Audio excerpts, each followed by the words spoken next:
Right. Cool. Yeah. Yeah. You got any other questions? For you? Yeah. Yeah. What do you actually do? What do I actually do? My main job? I'm a private investigator. You actually? I actually am. That's so when I don't know if I believe you.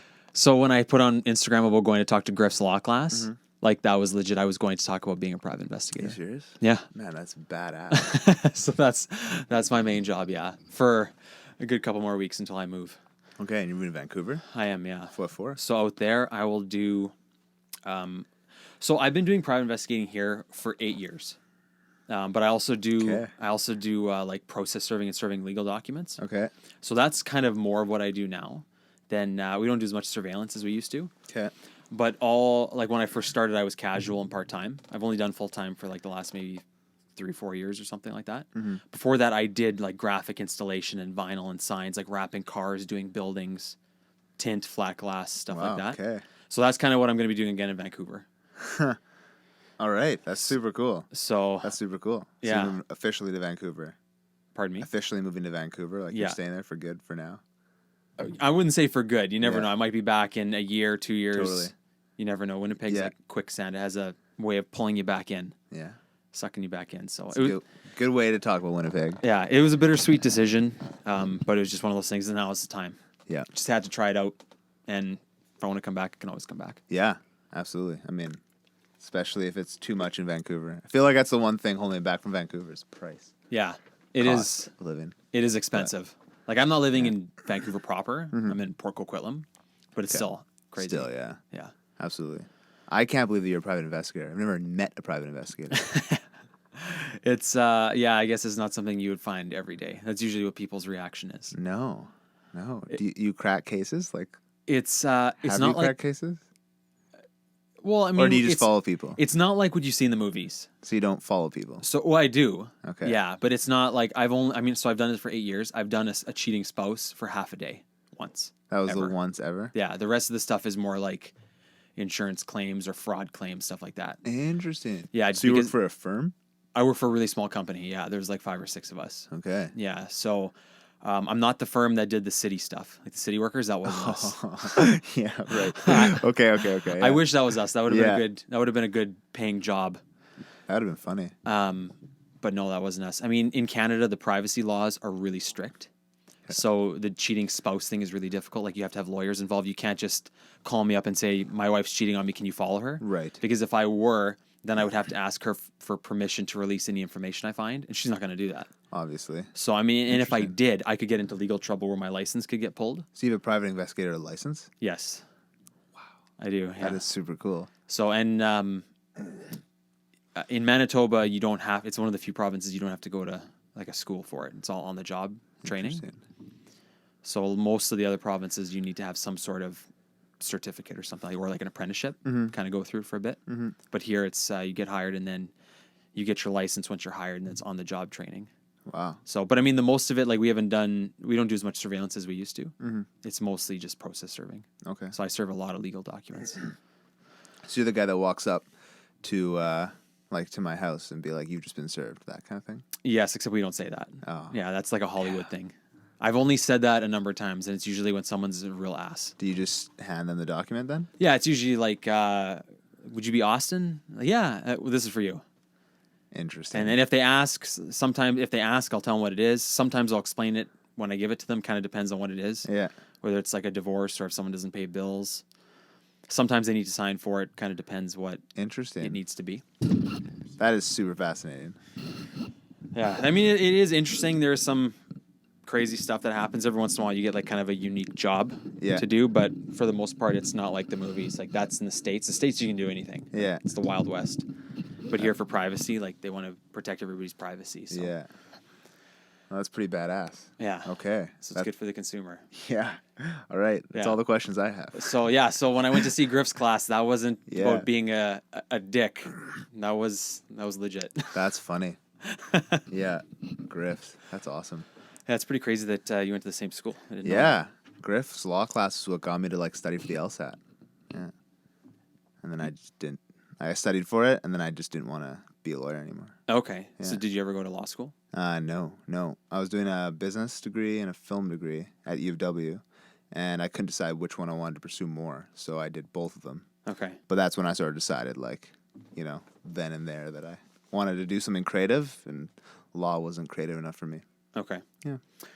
Well, we should officially start this because I will mention Sure. I looked on your LinkedIn profile, so I did see about the degree. Oh, okay. So I will mention that. Oh, geez, I don't even upload. Yeah, sure, go ahead. If that's okay. I don't even update LinkedIn, but yeah. I just saw that should. it's like part of your background. Yeah, totally. Absolutely. You did your investigating. That's It right. all makes sense. That's so funny. I can't say you creep. You've been investigating because you are a private investigator. Yeah, that's right. That is funny. Paid to professionally Yes. stalk, except not on you. So Right. Okay. Unless somebody asks you to. yeah, read. Yes. So and your last name is pronounced MacKay. MacKay, yeah. Okay, so Yeah. excellent. I saw that on a post of yours or something somewhere where you said, Oh, man. or somewhere you said pronounced Maybe. No, MacKay. you're probably right. Probably right. Yes. I definitely might have made a joke about it for sure. Okay. Yeah. I saw it somewhere, but I can't remember where it was. Yeah. So That's very possible. okay, a lot of people say MacKay, I guess. Everyone. Okay. Yeah. Well, speaking of that, today we have finally locked down some time with the always busy Austin MacKay, Winnipeg filmmaker, photographer, entrepreneur, traveler, and also recently found out that he's an alum of the same high school as myself, so that's always cool. Website is copilotcreative.com. Copilotcollective.com. You know what? Sorry. Copilotcollective.com. Yeah. He is a co-director or creative director there. At Austin MacKay, so AustinMackay on Instagram, and the same handle or variation of the same Austin MacKay Photography on Facebook. Austin, thank you for coming into the show today. Yeah, thanks for having me. Firstly, what would you label yourself as? A photographer, a creative, filmmaker? It's a great question. I don't usually like to call myself a photographer. I mean, I am. I mean, as a profession. But, yeah, I'd love to be... I love going by a director, for sure. Creative director, but mainly filmmaker, for sure. Okay. That's definitely where my passion lies. And you not only have the talent, as anyone who follows you on Instagram, but you also have the papers to back it up. Graduate of the University of Winnipeg, 2015, and not one, but 2 bachelor degrees, a Bachelor of Business Administration and also a Bachelor of Cinematography and Film Video Production. So most people either have the talent or they don't. Did you find that it's beneficial to study film or cinematography in college? No, unfortunately. The business degree I found super useful. I found I learned a ton of stuff in the business and how to like run my own business. Right. So very important. Very important, yeah. So Reed and I were in the same classes actually. Oh, so okay. More so how we just sort of like blended together, and Reed and I went to the same high school. Reed also went to Grand Park. Did not know that. He was a year older than me, so he is a 93. Okay. Yeah, so we knew each other in high school. We worked on like small videos together and stuff. And then after we graduated, I sort of was like, let me know if you have any projects coming up that we could work on. And then, we'd work on project by project by project. And then, in university we met, and then we, sort of bonded more in university. And it was more evident that we were, closer friends there. So, interesting. But no, the filmmaking degree I found was, it was really good. I met a lot of people to like work with and like get to know, but I never found it was as useful as I thought. It was definitely a lot more hands-on, which is great, but all the equipment was old, all the technology was old. A lot of it was just like, old stuff. So I learned a lot of stuff about core, like the core elements of making movies, which I think structurally never change. Okay. So I think I learned some about that, but the cinematography, the angles, it was something that I never thought I needed. And I don't like to think I have a big ego. I don't really think I do. But I had a professor in university, and I had asked her because you can end your degree after film 1, or you can continue on to film 2. And I'd asked for her opinion, like, do you think I should go on to film 2? Because you have to apply for it. There's a whole process, you have to submit a film, and then if you don't get in, then you don't get to take it. You have to wait another year. Or I could have just taken one more class they only offer every second year, and then I could have graduated then. And I'd asked her opinion, and she like pulled me in and was like, I don't think you need film 2. And I was like, interesting. Okay. It's nice that she saved you your money. Yes. Saving my money and like, an extra year of university essentially would have been.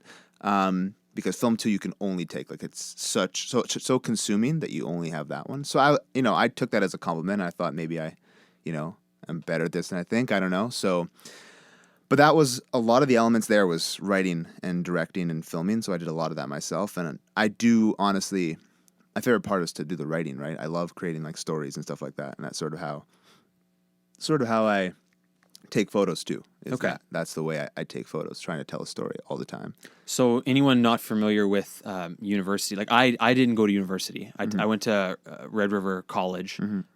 So for people who aren't in Canada, I don't mean like a college, like a university. It's a community college. And I did not graduate. But so you were juggling 2 degrees at the same time. Yeah. So, I mean, that's a lot. That's a lot to... So when you were saying film 1, is that 2 years of school, or is that the 4 years, and then film 2 is a 5th year? Like, how does that work? Yeah, so what happens is I think University of Winnipeg has certain courses they offer for film every second year. Okay. And film 2 is offered every year, but I think one of the other courses I needed to graduate was every second year. And film 2 is like a lot more intense. Film 1 is like you make a few movies and music videos and all this stuff and you work together, and then film 2 is just like double the amount of work. Okay. So it ends up taking more time. The issue was I was very, not lazy, but I wasn't sure what I was, again, I had said earlier, but I was studying for the LSAT at one point in first year university. So I wasn't sure what I wanted to do. So in first year, I sort of did like 3 courses, 4 courses. Right. Max being 5, I believe. And so I would like study for the LSAT and then do that. And I wasn't sure what I wanted to do. And then after that year, I wasn't really doing that well.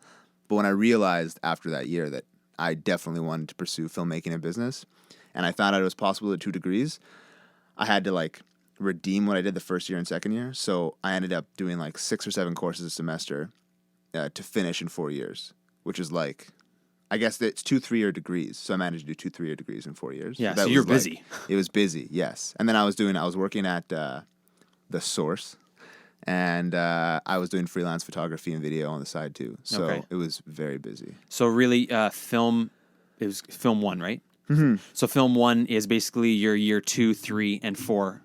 Or like how many years would film 1 be? Film 1 was only just 1 year, but it was a full length year, and then all the courses in filmmaking were all year long courses. Okay, it wasn't just half semester ones, so you had to like fit them all in, and it would just make things very, very busy. Okay. So then you parlayed that, like you had already said, you were working at The Source, which was formerly Radio Shack in Canada anyway. Then you parlayed that into photo jobs, according to your LinkedIn profile, with Tourism Winnipeg. And then you worked for yourself starting in 2014. Yep, probably, yep. Okay. Where did the whole Clear Lake, working for Clear Lake, come in? Because that's how I discovered you, was on Instagram. Okay. I discovered your own profile, but then also you were working, I think, with Clear Lake at the time or something like that. Was after university? Yeah, yes. I think I was still in university at the time. Okay. And I was working there in the summers. Because I've grown up always going to Clear Lake. My dad grew up in Minnedosa, so I've been going up to Clear Lake since, I was like 2 or 3. I've always been going to Clear Lake. That's Riding Mountain National Park in Manitoba. Yeah, so my grandparents had a cabin in the park. My aunt has a cabin just outside the park. And we would just stay there casually. And then I believe around that time, it would have been 2014 or 15, probably around 2014, we bought a cabin there. My family bought a cabin. And so I decided one time to go up for the summer after taking some photos there. And then I met, what happened was I went up for the summer and decided to work at the golf course. I was doing maintenance at 4 a.m, and it was long hours. Yeah. Quite different from anything I've ever done, but it was a good experience. I met a lot of people. I saw a lot of cool stuff, took a lot of photos.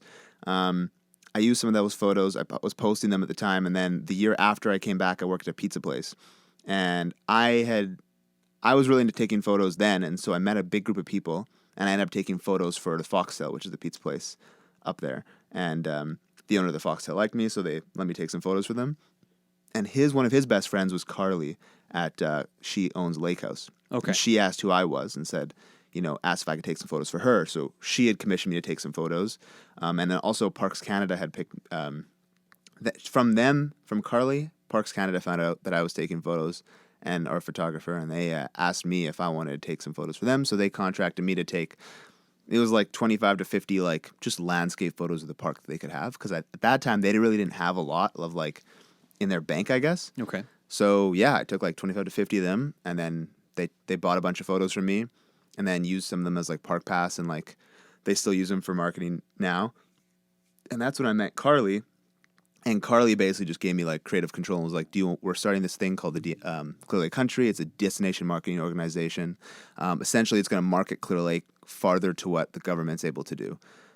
It's not the government can't do much. It's just that, they have limitations. So essentially, that's what Carly wanted to do. And she asked me for the next summer to spearhead doing like all the photo video content. So for the next 2 years, I essentially did that. And it was essentially just that I would explore Clear Lake and Rocky Mountain, take as many photos and videos as I could, and then that was technically my job. So it was a sweet job, and it made for like 2 or 3 amazing summers. That's pretty cool. Yeah, and then I'd go out there in May, and then I'd come back in like September or so, and it was... And go back to school. Yeah. That's pretty cool. Yeah. And just, I'm going to ask this question because some people are going to want it. It might be cliche, but what type of gear do you shoot with, or did you shoot with then? You know what? Full frame, crop sensor? My first camera was a T3i. Back in the day, I got it. My parents got it as a graduation gift for me when I graduated high school. So when I graduated Grand Park, got my T3i. I took a lot of photos with it, but I really wanted something that I could do for video. So the Source had a crazy contest at the time where you had to like make a crazy video for the Source, and it was for internal only essentially.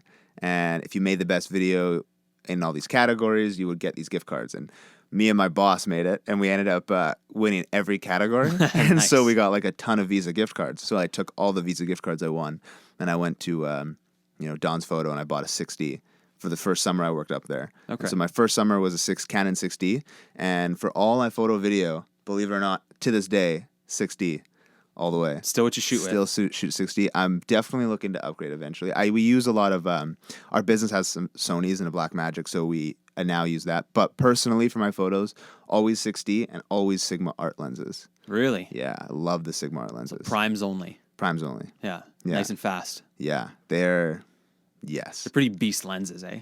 They are. They're heavy. They're heavy when I travel. It's an issue because there's the 50 millimeter and 24 millimeter. Like it's just like they're heavy. Those are my go-tos. But Okay. Yeah. Yeah, those are serious punches. Yeah. So then you finished school, and then you started working for Travel Manitoba. Mm-hmm. What was that? I mean, like many aspire to work for a tourism company. Travel Manitoba is a pretty big tourism company. Mm-hmm. Was that a job that you got right out of university, or? No. So what ended up happening actually was, so in 2016, I had won a contest with Travel Manitoba. They did like a giveaway to Churchill or something. Yes. And so I ended up winning one of the spots, or I think essentially I ended up winning. They picked 4 people.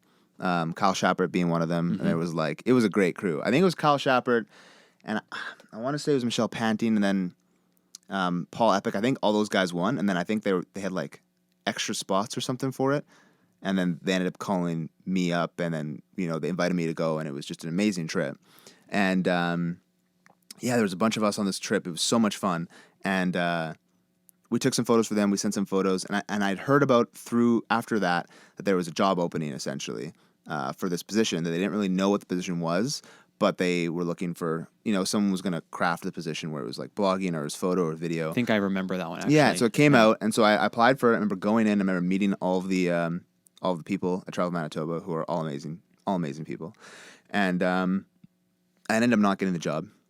Which is fine because I went out to the lake for that summer and I worked and it was great, and I did more freelance stuff, and it I'm thankful I sort of didn't get the job, but I remember in like June of like 2017 I think I ended up getting I just got an email randomly one day saying that the person who had got the job before me had quit and I was their second choice, and they had said like if you are available like you can start, and I had immediately called them up and had said, I want it, but I'm also working at Clear Lake full time right now. And they were like okay enough to let me work there the rest of the summer, still do trips with them, and then come back and work full time September. And so after they said that, I was like, yeah, great, let's do it. And they said, awesome, have you heard of York Factory? And I was like, never. And they're like, great, well, we're going to send you there. So I ended my first job with Travel Manitoba was going to York Factory, which was quite incredible. I still am like, yeah, it was an amazing trip.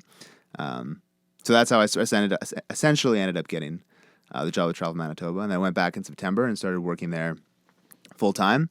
We did a ton of, saw a ton of places in Manitoba. In fact, I grew a much greater respect for the province after working with them, just because, I got to see some places that I don't think you would ever get to see normally, or, you never think of going to see. Yeah. And so that's how I sort of got the job with them. So it was that previous spring that you graduated university? I believe, yes. Okay. Yes. So overall, and you worked there, so your labeled, or your title was visual content specialist. Correct. So you worked there for about 2 years or so. You kind of, according to your resume, you still kind of work for them, but yet you also work for yourself with your own new company. Right. So essentially, yes. Essentially, what ended up happening is, I quit Travel Manitoba. I think I just Reed and I were talking about opening this business, and we wanted to keep it low key, and so we just sort of like worked on it. And it ended up like after I left Travel Manitoba, we ended up opening this business. I told them that's what we wanted to do, and they had said, you know what, if you still want, we'd like to do work with you. And that's essentially what ended up happening. So Reed and I ended up taking on the role, it was honestly the best of both worlds. I got to continue to do other stuff, other creative positions that I wanted to pursue, and other stuff I wanted to shoot. And then I also got to work for Travel Manitoba because I felt really guilty leaving, because they are they're such a great crew of people. They're such an amazing tourism board, right. And they're also inspiring people. So it's I really wanted to continue working there. I just knew that living in a corporate life, I guess, wasn't what I was meant to do. I felt it. 9 to 5. Yeah, I couldn't. And to this day, Reed and I still try and maintain a 9 to 5, but it's a loose 9 to 5. So basically, you're doing the same job. Mm-hmm. It's more of a freelance version, and through your own company. Yeah, kind essentially. of. Okay. That's pretty cool. If you can still keep the best of both worlds, why not? Yeah. While doing the Copilot Collective. Yeah. Not creative. Copilot Collective. We pretty much go by Copilot Co now. Okay. That's our shortened name, essentially. Okay. So you said you really enjoyed working for, and still do, working for Travel Manitoba. Yeah. What's it? I guess essentially, it must be a pretty sweet gig working for a tourism board where they send you all over the place. You get to experience all these things most people don't get to experience. Mm-hmm. Other than York Factory, does anything stick out? Yeah, everything. Pretty much everything, but Churchill, Okay. For sure. I think I've been to Churchill now 4 times, and every time it's just as magical, if not more. There's so many seasons of Churchill, and it's seeing everything I can't even sum it up in one way. Yeah. You go for 2 months and you see beluga whales. You go for another month and during a 1 month period you see polar bears, and you go for another 2 month span and it's just all northern lights, and it's those are 3 different seasons of Churchill, and each one is completely different. Okay. Yeah. So I got to ask you, since you're kind of a Travel Manitoba representative, I kind of have a love-hate relationship with them. Okay. And so I love what they do for the most part, but I got to ask about why they don't do certain things. Okay. For instance, one thing that drives me nuts with them is, why don't they focus, at least from my point of view, to me it seems like they focus so much on the Churchill and the polar bears and the belugas and that sort of thing, or the Assiniboine Park with the zoo, but they don't focus on other things in the province. I've never seen them focus on, other than an Instagram story, on the Prairie Dog Central. Mm-hmm. I never see them marketing certain things like the railway heritage of this province. Mm-hmm. Is it fair to say that they're fairly focusing centric on just certain things? Or another example, I was talking with, by the time this episode is live, people who are listening would have already heard me talk to Josh Lavallee about this. Mm-hmm. I went to Toronto a number of years ago, and nobody knew what Folklorama was. Mm-hmm. And to me, that is a huge problem when people in Toronto, the country's largest city, 3rd largest city in North America, have no idea what Folklorama is. And so to me, that's on Travel Manitoba.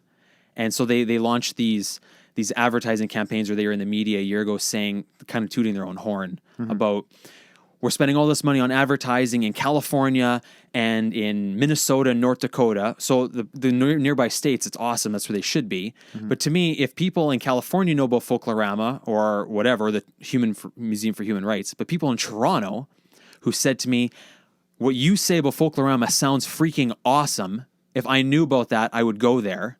How come I've never heard about this? Like, why wouldn't Tourism Manitoba advertise in Toronto about Folklorama? When yet they're like, I see commercials in Winnipeg about Tourism Manitoba when I'm the last person that should see that. Sorry, it's kind of a loaded question. I'm putting you on the spot. No. Like, you know what's funny? It's tough because like I go to Toronto and I've no exaggeration. I've met people where they ask me where I'm from and I say Winnipeg and they don't know where Winnipeg is. Yeah. So like I've definitely been in that situation, especially when you go to like North Dakota. It's crazy. Or North Dakota, South Dakota, Minneapolis. Like some people, even though it's like very close proximity, don't know what Winnipeg is. Yeah. I would genuinely say that like, you know, that in that division, I never really worked in that division. I was strictly making content. I was offering, and I don't mean to rag on you. No, like no, it's no. not. I'm not saying it's your fault. No. And I honestly can't speak for anything above that. I think, truthfully, I think what they're doing is really good. I think they definitely are doing a lot to promote the province. I think that they definitely make sure that they promote places that are like sustainable for tourism. I think. Okay. I'm not discrediting at all Folklorama, guys. I feel like that's a very big one that is sustainable for tourism. I think certain things, you know, don't have the capacity for tourism yet, but are still amazing places. Like, for example, Little Limestone Lake is incredible, right? It's such an. I don't know if you've been to Little Limestone. I haven't, but I know about it. It's pretty incredible, and you go there and you don't believe it, but you see it, the blue water, and it's amazing. But there's nothing set up there. Yeah, it's unfortunate, and it's not like, you know, Travel Manitoba can't do anything about that aside from promote whatever they can. Yes, but there's nothing around there that they can like, or there is some stuff around there, but there's not as much that you could promote around it. So that's just an example.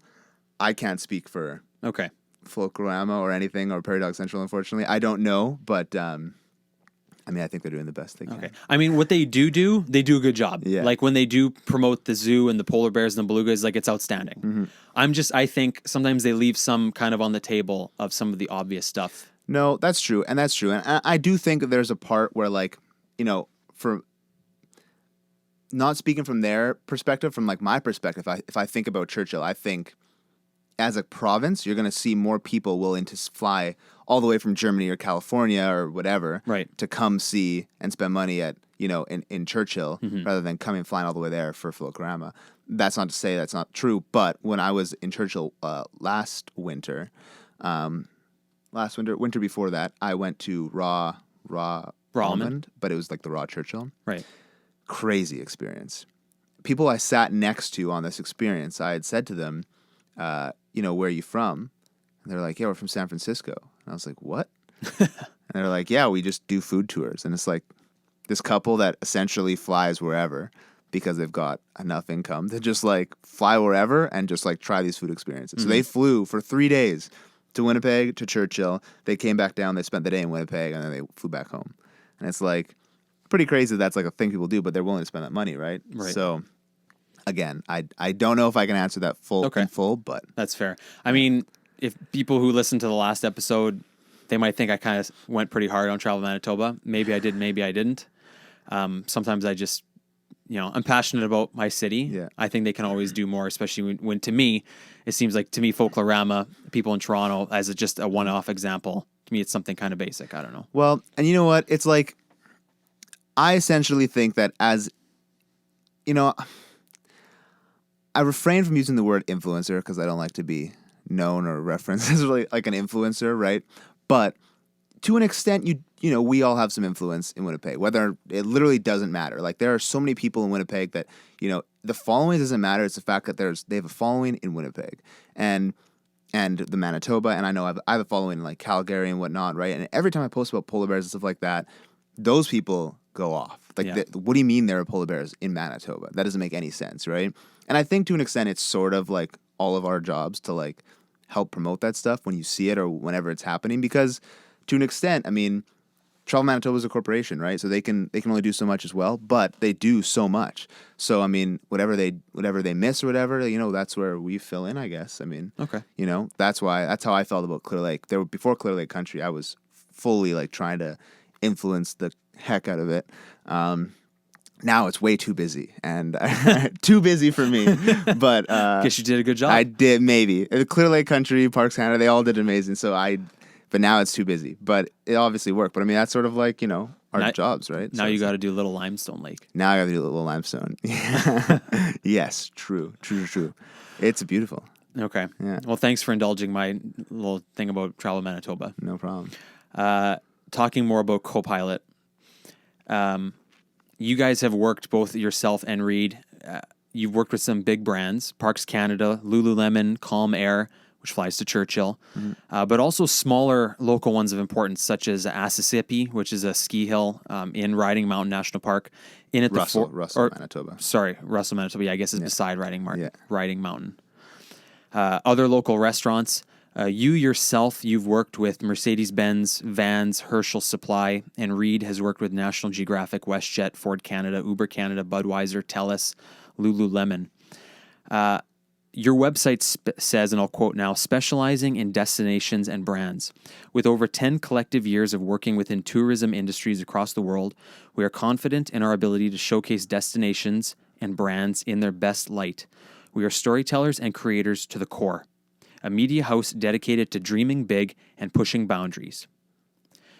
So, what exactly do you offer? Like, who's your ideal customer? Do you do commercial only? Or if someone says, can you shoot my wedding, would you do it? No weddings. Yeah. That's fair. That's totally fair. Don't feel bad. I've done weddings in the past. I've done lots of weddings. And I feel like I've done my time in weddings, and I just prefer not to do them anymore. Totally. I think I've sort of realized what I do want to be shooting and what we want to be shooting. I feel like, we still have, ideal clients. Like, we'd love another tourism destination would be amazing, right? So, I mean, like whether it be provincial, state, or a country sort of thing. A country would be, is dreams. Like, what's up, Iceland? Goals. Yeah, exactly. Hey, Iceland. Just letting you know, we're looking for a destination. Norway. We're here. Yeah. Actually, Reed's Norwegian. Reed's. Yeah. There you go. So Norway's coming. Yeah, I know.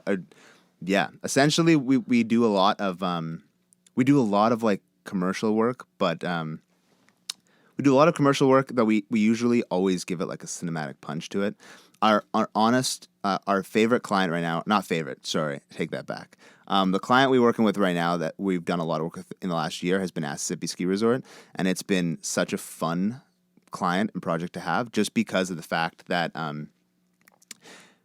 they've never done marketing before. In like the 20 years they've been open, they've really done marketing. They do like free press ads and stuff like that, radio ads, but never really tried like online or like, specialized targeted ads. And we really specialize and, we're able to find a target market and then like, create ads that are going to suit them, that they're going to enjoy, and then go from there. And so we have fully created a character. I don't know how much you've looked into Assisipi or been targeted by the ads, but essentially we created a character called Trey O'Shea. Mm-hmm. I've seen a little bit of it. Yeah, another Grant Park alum, actually. So he is great. He went to school with Reed and I, and we essentially created this character and gave him like a retro like stoner vibe. And then we created a bunch of commercials with him in the studio, and then we just targeted like the crap out of it. And then we targeted all over like southern Manitoba, southwestern Manitoba, and then we did like a little bit into Saskatchewan, like eastern Saskatchewan sort of. And their growth has been insane. That's good. Over the last year. And there's been a lot of people that actually showed up in this year that were just like, we've never heard of Assisipi prior to this. And yes, it's like, it's like 3 hours from Winnipeg or 3 and a bit from Winnipeg, but it's, being able to go there for the day, it's like pretty awesome. So it's, it is super cool to work with a company like that or a business like that and be able to watch their growth. And so do you offer the full package where you do the marketing and the advertising too, or do you just create it? For them, we do the marketing and the advertising. Yes, we do offer that. We also do a lot of like standalone video projects where we just film like, create commercials essentially. And then we, work for that. So we've done a lot of videos for Travel Manitoba. We do a lot of like They're called destination spotlights. So what we did all last summer was essentially we went to all these places, like the Paw, Thompson, Snow Lake, Flin Flon, and we essentially created different adventure-styled like videos for each place. And so, essentially that's one of our strengths, and we love doing that. That's cool. So you had mentioned before about you shoot with Canon. Now Canon selected you as one to watch. How did you get selected? That I actually don't know. I mean, I think just I use the hashtag and tag them a lot because I love Canon. I still think like, even though we own a lot, like, we own 2 Sonys with our company, I still love the colors of Canon. It's just like the color profile is pretty good. I know, it's my favorite. I mean, no offense to Nikon. Don't know if you're a Nikon shooter. No, I'm a Canon guy. Okay. I'm not so much a Nikon guy, but you know what? It's fine. Everyone has their preferences. That's just how it is. If you want me to say some diversity, I think Nikon sensors are better. Okay. Like with low light stuff, slightly. But I mean, you can't beat Canon glass. Their lenses are actually, I've never shot with a Sigma Art, so don't take offense to that. I've compared, but I'll hold that. Okay. That remark. So I mean, maybe the Sigma Art. I know I have heard that they are the best of the best in certain aspects, but I mean, Canon glass is usually second to none. I shoot with Canon cameras, so I'm a Canon fanboy. I love Canon. I don't know how I got chosen, but it was awesome. They're super, super great. What does it entail being selected as one to watch? You get to go to Toronto headquarters and look at stuff? No, I don't think there was an open invite to it. I didn't end up going, but it was, it was essentially just like, you make a few posts saying why you love your Canon, and that's pretty much it. And so, from there, it was just cool to be like acknowledged by the brand that I use every day. Yeah, it's like they respect their creators. Yeah. So I mean, that's super cool. And then I've got some. They also purchased some photos from me that are in Best Buy, I think, on some of their things around North America. Oh, really? Yeah. So what you mean, like little ads? Or? They're like in the Best Buy Canon section. There's like photos that rotate. I'm like one of the ones that get rotated. Okay. So would that just be in Best Buy Canadian stores? I think Best Buy Canadian. I don't know. They said North America. They purchased it for North America, so I don't know. Because I know like the American Canon has their own thing. Right. So, it's probably just Canada. Okay. But That's still sick. Yeah. No. So it's super cool. So Canon has been super awesome to work with, and so they are really cool people. Yeah. Have you actually gone into the Best Buy and seen them? I honestly haven't been to Best Buy in forever. Okay. So no, but they emailed me recently saying that it was up, so I'll have to go soon. That's cool. Yeah. Okay. Yeah. I'll have to go awkwardly stand at a Best Buy. just wait for the rotation. Yeah. That's cool. Switching gears here a little bit back to your filmmaking roots. March 2017, you released a short film entitled Hold On, which is about mental health. Can you elaborate on the film? Tell us maybe a little bit what it's about, maybe why you chose to do it. Damn, your private investigating has really paid off here. This is, yeah.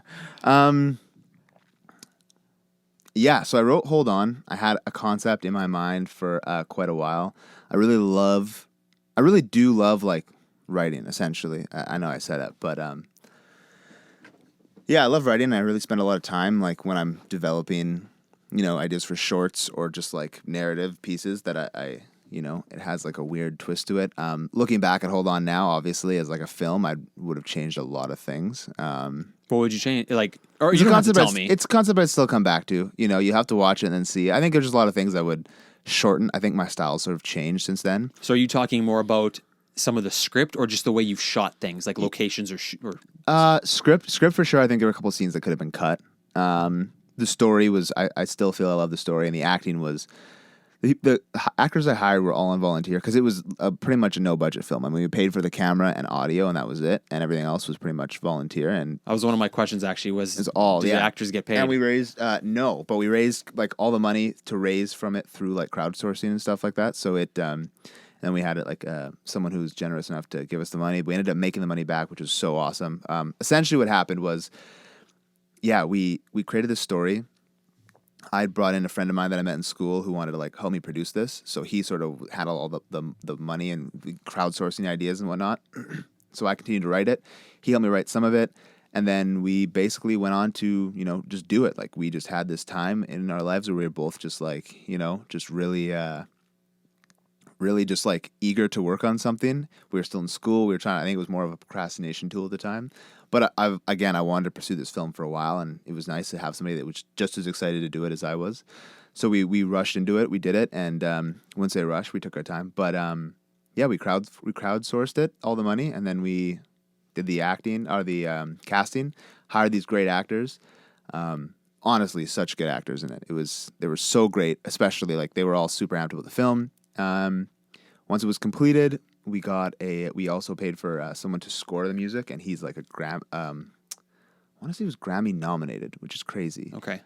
In Winnipeg, and he had this whole studio, and he was super awesome.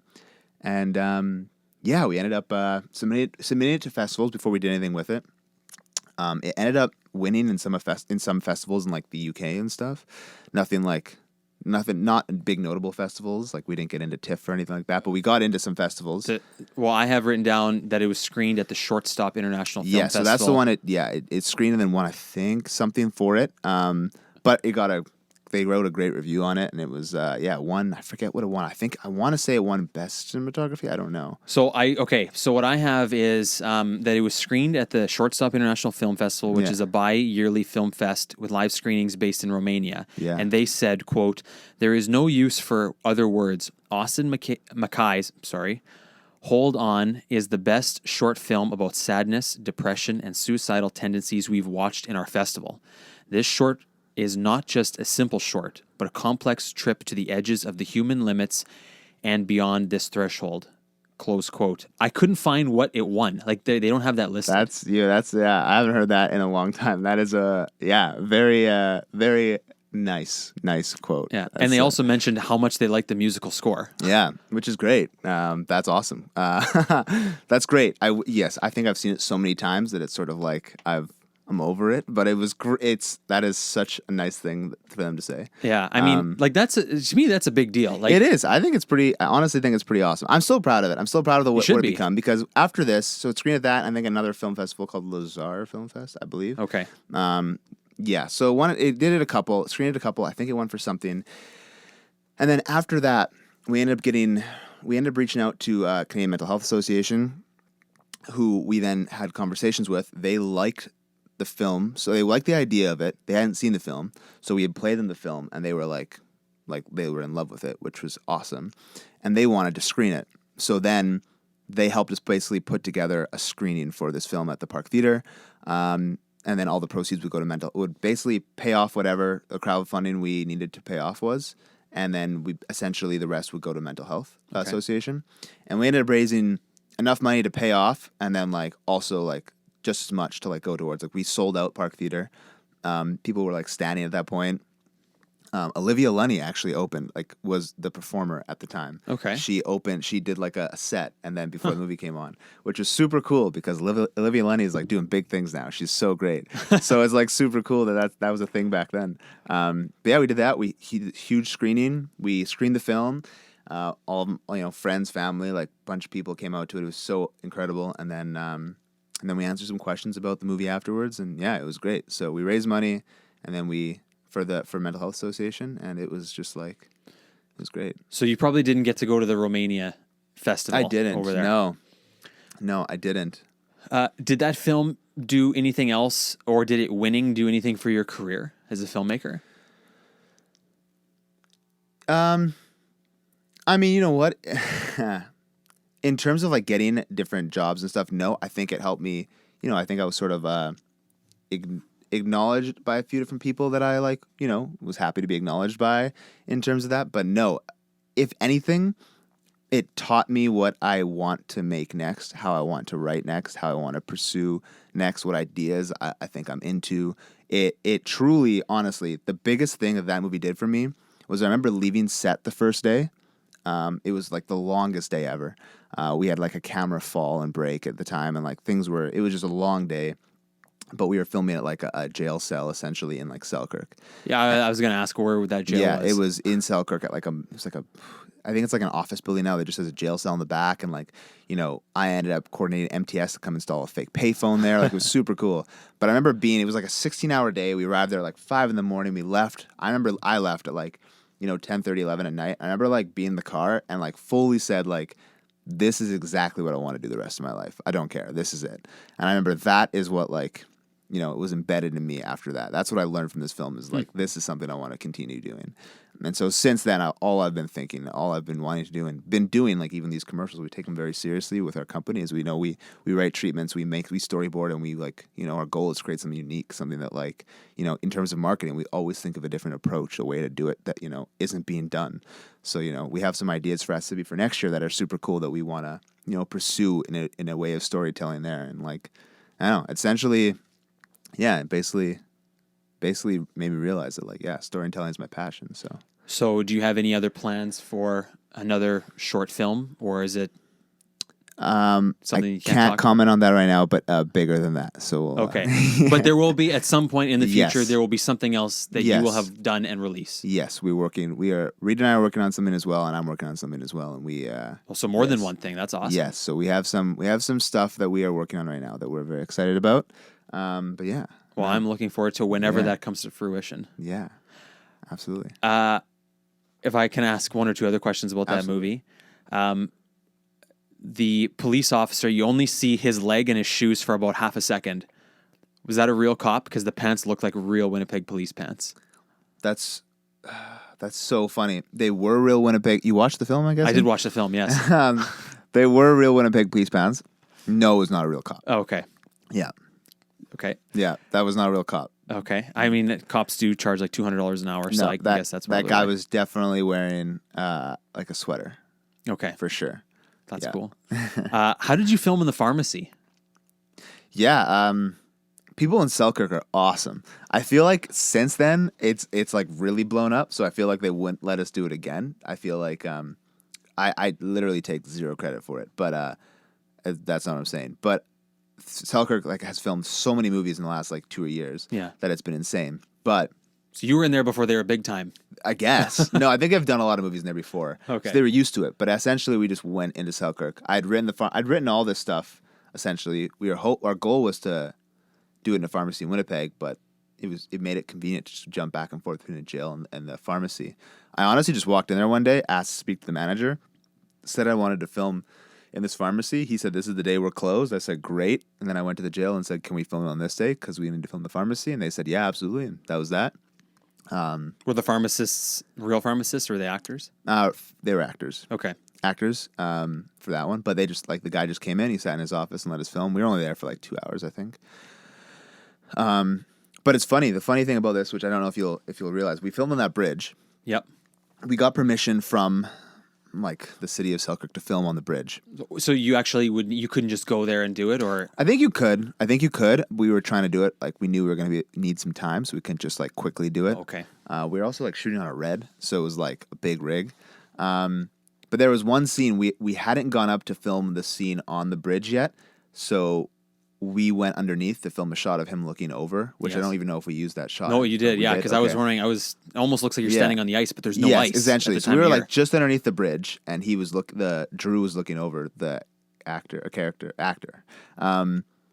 And at that time, somebody drove by and actually thought like he was like, you know, because they jump. couldn't see you. They can see us. Yeah. So we were all underneath, and they actually thought he was going to jump, and we were like we didn't know this at the time. So we shot that. We were literally under there for like 10 minutes, I think. 10, 15. And we walked up after that and started filming stuff on the bridge when like a cop came, pulled us over, like on the bridge, like got out of the car, and he goes, "Is everything okay?" And we were like, "Yeah, why?" And he's like, "We just got a call saying that like somebody was going to jump." And we were like, no, not at all. Like nothing's happening. And like I had to go deal with this. Like our producer was like inside. We were like, "Yeah, I'll deal with this." And essentially was like, no, like we're good. Like it was all good. This is for the movie. Like we've got the permits. We're good. It's a good thing you were legit then. Yeah, he was like, okay. Like, yeah. So good thing we were legit. But yeah, he was, they were very scared that something was going to happen. Wow. Yeah. You know, even when you go to a small town, you think no one's going to see anything. I'll get away with a 10-minute and then somebody sees something. Exactly. So it's a good thing we did have the permits for that, because then it would have been weird if like, you know, they should have known essentially that we had permits for it. But yeah. Well, yeah, that's interesting behind the scenes take for sure. It is. Yeah. Okay. I think we can get to the closing questions now. I don't think I have any other questions. questions about that. Yeah. Actually, I do have one other one. Where would you rent a Red camera in a small city like Winnipeg? It's funny is now I'd have a better answer for that for you. But we actually we use this cinematographer. His name's Brad Crawford. Very talented guy, super awesome. He actually owns a Red, so we just basically, worked with him, and he had the Red, and it was good.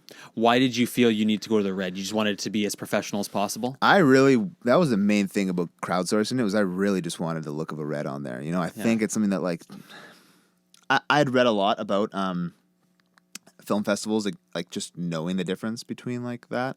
Like between that and a Red and a DSLR, just like with the rolling shutter and everything. Yeah. So, like, I wanted to try and, it ended up working out in our favor. We were able to shoot everything in 3 days or 2 or 3 days, so we made it fairly affordable. So, yeah, no, it was good. It was. I just wanted to work at that feel. It was a lot harder to edit, that's for sure. I edited the whole thing, and it was because of the file size. The file size was massive. So what program did you use? Premiere. Premiere, yeah.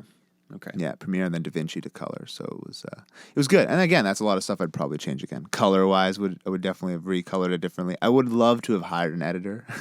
I think looking back, but. Well, I mean, if you're on a tight budget.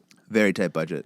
Next time editor for sure. Yeah. How did the actors feel about working for free? Is it because it was for a good cause sort of thing and a portfolio project? Yeah, I think.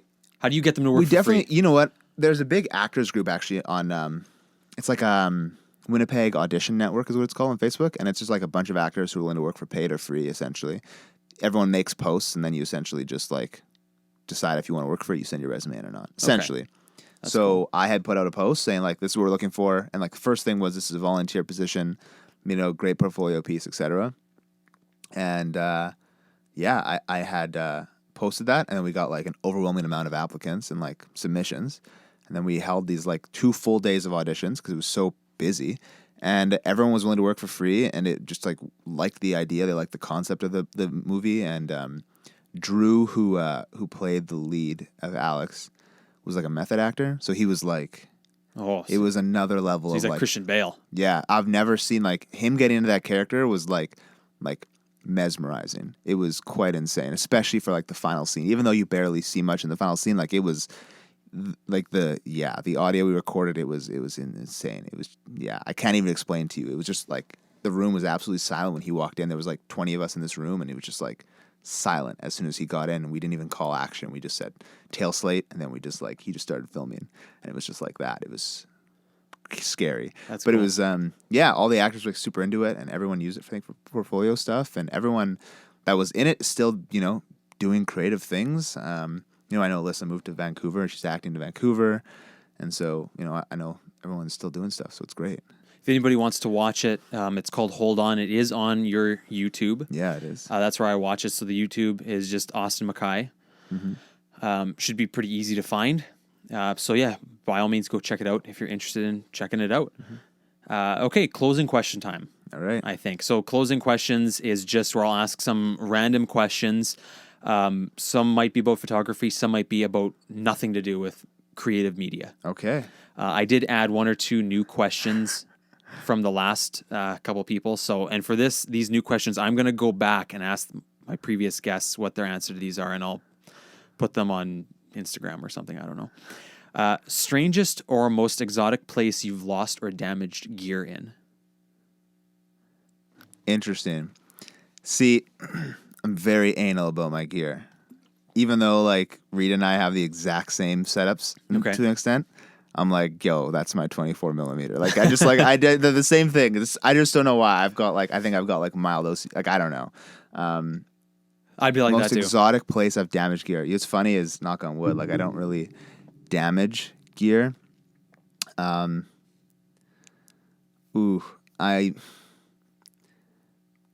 Churchill. Okay. Churchill. I left a Sony out in the cold. For like 2 hours, and it completely frosted over. Everything was completely frosted. Like the whole camera was covered in frost. Wouldn't turn on, everything. And when you watch the time lapse, you can actually see like the lens frosting over. That's cool though that it was doing a time lapse. Yeah, it was. It was doing a time lapse, but it completely frosted over. It was just like, and it was. But to be fair, it was like minus 35. I left it out only. So yeah. But the camera kept going. And then it died like after an hour or two. So it was a neat time lapse for what it got, but. That's probably the most exotic place I've I've taken my camera to a lot of places, but most times it's like I'm very like I take care of it like real hard. I'm very like careful with it. Pie or cake? Cake. Coke or Pepsi? Oh man, definitely Coke. Okay. Yeah. This is a new one that I haven't asked anybody else. If you could go into space, would you? Yes. Would you walk on the moon if you could? Yes. Don't even ask me twice. I'm the same. I would go in a heartbeat. I think it would be the most incredible experience. I was pretty choked and never got invited to that Mars mission. Oh, yeah. Just kidding. Mario Kart or Diddy Kong Racing? Mario Kart. Movies or TV? You know what? I'm like such a movie file, like TV file. Oh, man. That's tough. I honestly, at this point, I don't know. They've blended together as one. I consider like every episode of a show like a movie, sort of. I also watch movies to like study them, like as weird as I am. So I mean, like shows like whether it be HBO or not shows, but I mean they're basically movie grade. Right. You know what? Right now, I'll have to say TV shows, but that could change tomorrow. But TVs. Okay. Yeah. Fallon or Kimmel, or Leno Letterman, depending on. I mean, I grew up watching Leno. Okay. Yeah, I don't watch a lot of late night shows. That's okay. Leno counts. I'll take Leno because I grew up with him. Okay. Yeah. If you could photograph any celebrity, who would it be? Ooh.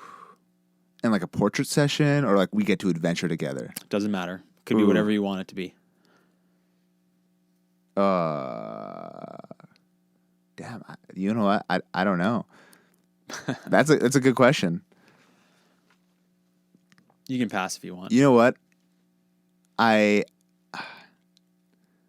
trying to think of somebody from like an 80s like movie that I'd love to. I don't know.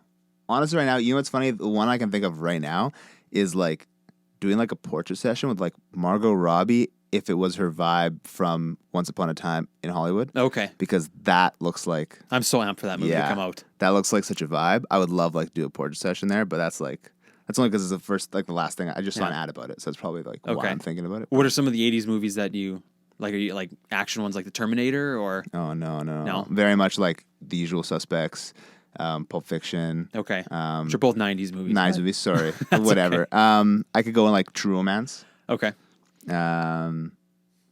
Like almost modern film noir stuff like that. Yeah. Kinda. Yeah, I could probably keep going, but okay. Yeah, lots of Quentin Tarantino, lots of like, Scorsese stuff, I guess. Like two of the classics. Well, okay, if you're a big cinephile, what are your thoughts on like Casablanca? Have you seen it? Yes, I watched it in film school, and it was like, I watch a lot of old film school movies. I'd have to watch it again when I'm like, more in tune with it. I guess I watched it like in like a film history course, and it like wasn't like entertaining at the time. The teacher wasn't the most exciting. So what about? I mean, and these aren't part of the questions. No, there's only fine. one other question after this, but like I'm a huge movie geek. Okay, I'd almost like to have you back. We could just talk about movies. I would love to talk about movies. Like, I could talk about that all day. I was actually thinking the other day about I should do a podcast episode where we just talk about and review movies. I would talk and review movies all day. Man, we should do that. Literally, yeah. You name like. Yeah. So are you as amped as I am to watch CNN's The Movies? No, I don't know what that is. What is this? It's this, did you ever know how they had like each for the decade, they did like the 60s, the 70s, the 80s, the 90s, anything that happened. Okay. So now they have one on the movies. So they did one on the 80s and 90s. Like each, the 90s was a 2-hour one. The 80s one, I think, is 2 1-hour parts. Interesting. And I think the 2000s is on this coming Sunday. I don't know if I just missed like the 60s and 70s movie, or if they haven't done it yet, I don't know. But it's a really, really good documentary. Never on, heard of that. The quintessential movies of like generations. Interesting. I would like to watch that. I definitely have my list. I have like a lot of notepads with. I have a notepad going on with my one friend right now, which is essentially like a list of every time we watch a movie or TV show. We ask if they've seen it. If they say no, we add it to the list.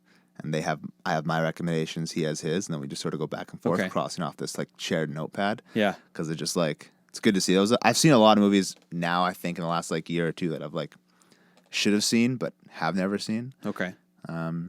Yeah. Because for instance, like yesterday when I was watching it, it was the 90s episode, and one of the clips was, and movies they're talking about was Disney's resurgence in the early 90s. Okay. Like late 80s and 89, Little Mermaid came out, and then was like Aladdin came out, and then The Lion King. And I was thinking, because I like thinking to myself about what I would say if I was being interviewed about these movies. And to me, something like The Lion King was almost like the coming of age for a certain generation. Yeah. With that movie. So Absolutely. I mean, I remember watching Lion King, way back when I was young. Yeah. I don't know if I was coming of age. I think I was still pretty young then. Well, I mean, even just like that as a movie. It's almost like a coming of age for a certain generation and type of movie. Totally. It's definitely. I feel like Lion King could be a coming of age story for sure. For sure. I love coming of age stories. I think everyone's a sucker for a coming of age story. Yeah. Even if you don't know it's a coming of age story, it is. I mean, Stranger Things, coming of age story for like sure. 6 people, everybody. So it's like, I think that attributes to like a lot of why people love it. Yeah. They just don't know it. Okay. One last movie I'll ask you, and then maybe one day. Maybe if there's a season 2 of this podcast, okay, we can do something about movies. Yeah, if you want, because I'd love to do that. Love it. Have you ever seen Citizen Kane, which some people say is the greatest film ever made? Sorry, Godfather fans, but that's what people say. Yeah, that's what people say. You know what? I heard that they're doing a reboot of it. Of Citizen Kane? Yes, I never heard that. I heard that just recently, and I think it's like a spin-off thing where I don't know. They're rebooting it somehow. You know what? I've seen like so many scenes of it through film school. But I haven't watched the full thing, unfortunately. What would you say is the greatest film ever made? Would it be The Godfather, or something else? Man, I honestly, Godfather's one I need to go back and watch. Yeah. It is. I feel like if I were to pick a gangster movie, I'm going straight to Goodfellas. Oh, that's up I there. love Goodfellas. That's a good movie. I love Goodfellas. There's a lot of language in that movie. It's not for everybody. If you can see it edited, then that's good. But love Goodfellas. I love Goodfellas so much. Quite the film. Yeah, Goodfellas is my favorite. Godfather, I should go back and watch it. Right now, I still think I'd put Goodfellas above it. I'd put Pulp Fiction up there, and I think one of my favorites right now that people disagree with me a lot on this, but one of my favorite movies ever made in the top 10 of mine, we can talk about top 10 another day, is Whiplash. Really? Yes, I love Whiplash. Okay. I think it's brilliant. I think Damien Chazelle like killed it. I don't know if have you seen it. You know what? I haven't seen that movie in its entirety. You know what? Whiplash is like, as a filmmaker, so well written, so well phenomenally edited because it's just such it's a movie about drumming, essentially. Yeah. And it's like I was never into drumming. Like I obviously want to be a drummer always. But I was never into jazz band, and it's such a mundane topic, yet it's edited so intensely. It's edited like an action movie. I read so much about it that it was Damien Chazelle watched other movies, war movies, to try and get him to get in the zone of how to edit this, because that's just it's the way it's done is so well, composed. So, well, you mentioned Goodfellas. That was one of the movies they talked about on CNN last night. Okay, was they said, by the early '90s, you think every story about gangsters has been done. Mm-hmm. And then Scorsese just shocks the world and does something completely different that everyone's like, how did you do this? We thought there's nothing else you could do in this genre. Yeah. And then you blow everybody's mind. Yeah. And then another thing I learned about a different movie is Tom Hanks here talking about Who Framed Roger Rabbit. They said that's the most complicated movie ever made. Just because of the time, since it came out in the late 80s or whenever it was, that there's no CGI. It's all old school, real effects with stand-ins, and that's why it's the most complicated film ever made. That's interesting. Do you know Interstellar has no CGI? No, I did not. Wait, yeah, I believe it was Interstellar. It was Interstellar was all projected images. Almost like Space Odyssey. Yeah, old school. Yeah. Well, we're gonna have to do this part 2 one day. Yeah. Last question. Okay. If you could only have access to one media format for the rest of your life, will it be music, movies, or TV? I could only? Yep. So the other 2 don't exist. Or if they do, you're not allowed to use them. I don't know. The only flaw I have in that is, what about the music that's in the movies or TV shows? You know what? Other people have mentioned that too. So, that's allowed. If it's in the film, then that's okay.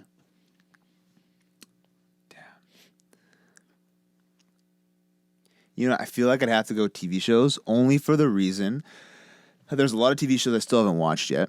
But the thing is, if you watch a movie, I mean, there's obviously so many movies, but I mean, eventually when you go back to that same movie, you've just watched it or et cetera. Whereas a TV show, by the time you get to the end, you're probably ready to start again, I would say, or like look back at it.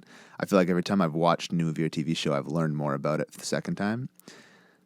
But I'm now trying to think about all the movies that have good music in it, right? So I'd watch some movies for the music, but I think there's got to be TV shows that have just as good music in it. So Okay. That's going to be your homework. That's going to be it. Check it out. Yeah, TV shows for the rest of my life. Austin MacKay, thanks for coming in today. Thank you. And I just want to end with one quote that the Shortstop International Film Festival mentioned. I just think it's a good way to end off. It says, Austin MacKay has the potential to be one of the chosen ones to revolutionize modern cinematography. So I think that's a good way to end it. Go check out his film, check out his work, follow him on Instagram, YouTube, Facebook, all that good stuff. The guy's got some serious talent. Do your eyes a favor. Follow him. So thank you all for listening today. If you enjoyed listening, please give us a thumbs up and a follow and a subscribe and a rate and all that fun stuff. Unless you're like myself and you just can't be bothered, then that's okay too. I won't hold it against you. You'll find us on Instagram at The Third Rule and on all podcast platforms and YouTube as well. My name is Kyle Didur, and you can find me at Didur Designs on Instagram. Thank you so much for listening, and we'll see you next time.